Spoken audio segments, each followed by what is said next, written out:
One thing about head coach Yeng Guiao is that he's not going to take anything from anyone.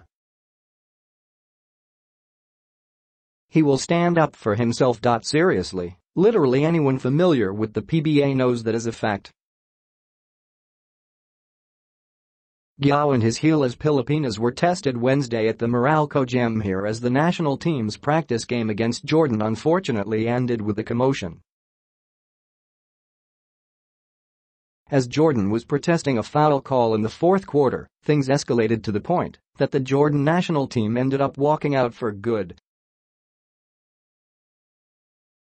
The final incident was triggered after a Jordan player ended up throwing the ball on Scottie Thompson, an action that merits automatic ejection in the PBA, much like what happened to Blackwater's Mike Digregorio a couple of weeks back in the 2018 Governor's Cup. While that action seems harmless enough and the penalty actually severe on a first look, the PBA Commissioner's office reasons that those plays can lead to fights.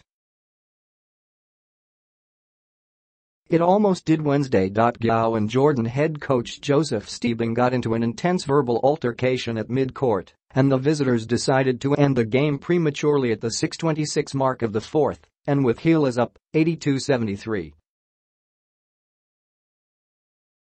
I felt that they were getting too rugged on us. Even in the beginning, even in the first game. Of course, it's also the responsibility of the referees to take control of the game. It's also my responsibility to keep my players safe. There's a lot of second motion happening. They were very rugged, Guiao said, narrating on how the game ended up from being a friendly to a near brawl. The coach Stiebing said he was ready to take my ass. I was challenging him to take my ass, pero hindi naman niya ginawa, he added. Stiebing didn't deny that he had some choice words for Guiao, but he said that those came during the heat of the moment. The Jordan coach, for his part, was very particular about Guiao allegedly cursing at his players.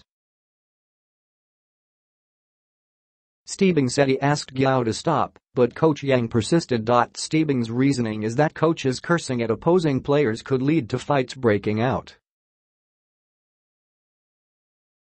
Which again, it almost happened Wednesday night. When an opposing coach curses at your players and calls them names, I think that's crossing the lines, and I think that's what got me upset.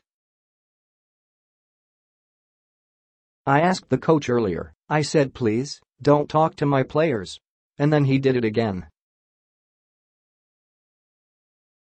I've had players before, if a coach curses at them, they'll go after them and start a fight. I think that's unprofessional, Stiebing said of Guiao. And you know, I told the coach Guiao something that I shouldn't have said, but I didn't curse at him, and it was just at the heat of the battle. But I did ask him twice not to curse at my guys and he continued to do it even after that, he added. Guiao naturally defended Gilas and the actions of him and the national team in this tune-up game gone wrong. Coach Yeng insists that they didn't do anything wrong and that the least Jordan could have done was be respectful guests. Countless second motions don't make respectful guests, says Guiao. I don't know if they're really inherently rugged or dirty. They were accusing us of being dirty. I don't know what dirty things we did, hindi ko alam sinasabi nila. But sila, ang dami nilang second motion. Even that incident, that triggered the whole thing, their player threw the ball at our player, which was unnecessary, he said. There are guests on, maybe it's a two-way thing. But we did not do anything to them that they did not deserve.